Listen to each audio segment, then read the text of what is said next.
by thanking John for getting me to where I am today. It was actually on his, I suppose it must have been your 82nd birthday, that I first met John up here at Griffith Observatory. He was building a telescope, much like we're doing out front today.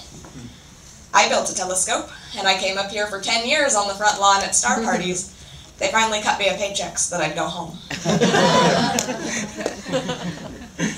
But that being said, John has definitely touched more than just my life by bringing telescopes out to the public. In a conversation I had with him just before we came on stage this afternoon, he brought up the good point that if there wasn't such a need, it wouldn't have been such a big hit. Right. People have been looking through the sidewalk astronomers' telescopes for 40 some odd years now, and literally millions of people have been able to see the night sky and the universe that they live in because of the efforts of John Dobson and all the rest of us who follow him. It's an amazing thing because it's so important to understand our place in this place, the universe as it stands. And by taking large aperture telescopes out to the national parks and out to street corners and everywhere in between, he's been able to get millions of people over the course of all of his followers to be interested in space, even if it's only a passing interest, to understand their place in the universe, and he's inspired countless astronomers to follow their dreams in that sense. I suppose we can open up the floor to a Q&A session. Does that sound good? Yeah, and we'd like to invite you to, if you have any questions or John has any stories. I had her test the 60-incher. Tell me about the Mount Wilson one right now. Yes, Mount Wilson. What's the matter with the optics on the 60-incher? She told me it has astigmatism. I had to turn my head this way because I have astigmatism already. And so I found out, no, it does have astigmatism, and it's a little high at the middle. But anyway, when she was a little kid, I had her test the curve on the 60-inch. That was the first important big telescope. I wouldn't have been able to do it if he hadn't taught me how, though. All right. John, did you have some questions for them that you want to start off with? If they want to ask me questions, they can ask me questions. I myself am not particularly interested in telescopes. I want to know why the hell we see a universe. But at any rate, if you want to ask me a question, you can ask whatever you like. I don't have to answer. I just wanted to know how you got involved in it. What inspired you? I got born. What's your problem? All right, God, where you're Considering all the people who are born and don't care about the universe, what drew you into a love affair with the universe? What's that? There were a lot of other people who were born who don't care as much about the universe as you do. What sets you apart? Why are you as interested in the universe as you are? Well, I don't know. I think I have a bad habit of looking at problems that other people don't look at.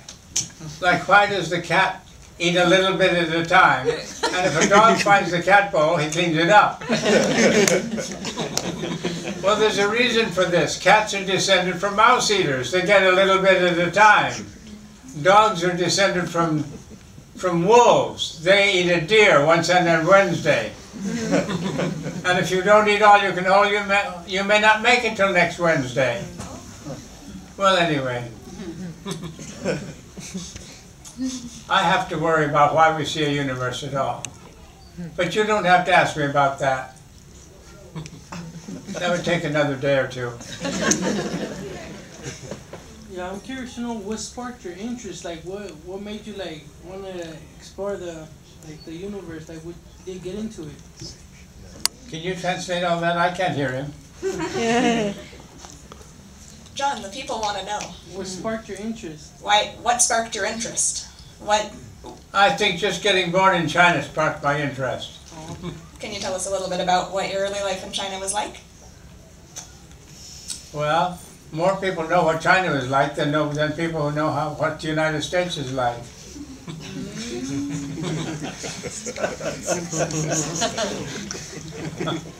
Make a valid point. Okay. Why did you build your first telescope? So I could see something. What did you want to see? I wanted to see what the heck's going on out there. And we had a porthole glass, you see. somebody gave us a porthole glass. And so we made it, I think it was a 12.5 incher. And so we made it that way. Do you know why the size is 12.5 and 18.5 and 16.5 and 24.5? Do you know how come? How come? If you put a 16-inch glass in a 16-inch hole, it goes straight out to sea.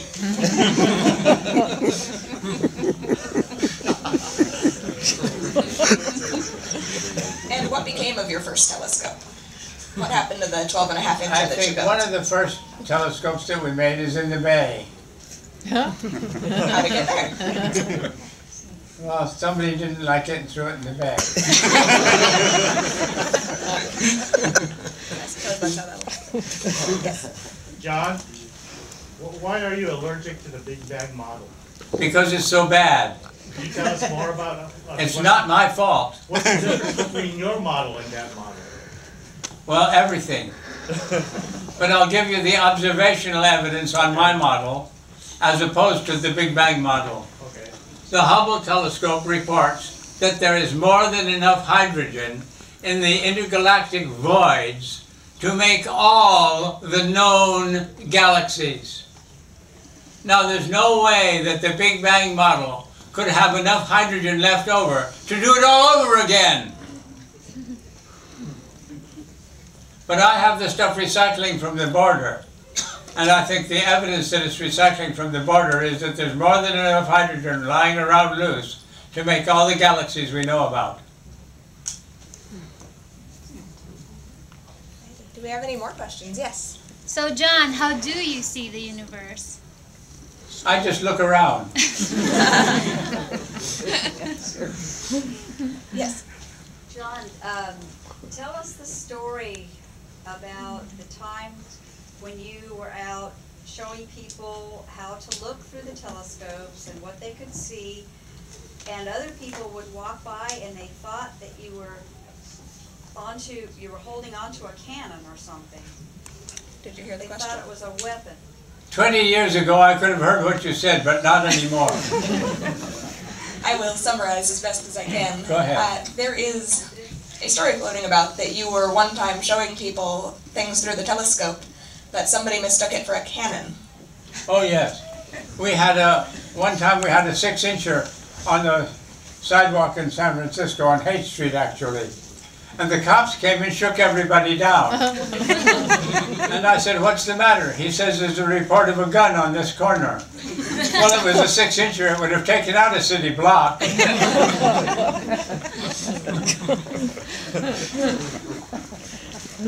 there any other funny stories like that? There are a lot of stories like that. John, I heard you had a good story about a park sign. Maybe Katie, you can, you know what I mean, The National Park Shield. Can you give us the saga of the National Park Shield that you were given that they almost took from you? Oh, I don't remember that. Okay, well then we'll spare you. I should tell you though, when we first took the 24-incher up to Glacier Point in Yosemite, we set it up on the ground, and then the security ranger saw it. He says, you'll have to take it down before dark.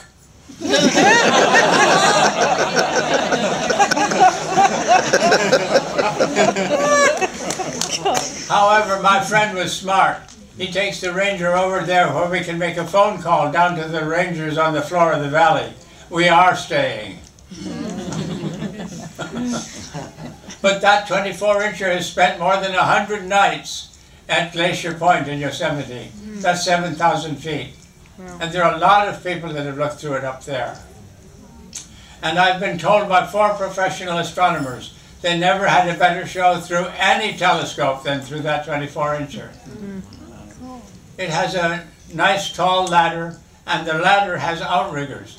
You set the ladder up, plant the back feet, plant the front feet, then you toss the outriggers out. And as soon as they hit the ground, you got poles going from 1/3 of the way down from the top, right down to the ground. And it will not go sideways. It's the best ladder I've ever been up. Looks like we have a question up here. I've been to Glacier Point every year for as long as I could remember, and I had never seen that telescope. What's that? She's been to Glacier Point every year for as long as she can remember, and she never saw you there. Where else might you have been? Well, that's because you didn't go early enough. I'm probably older than you are.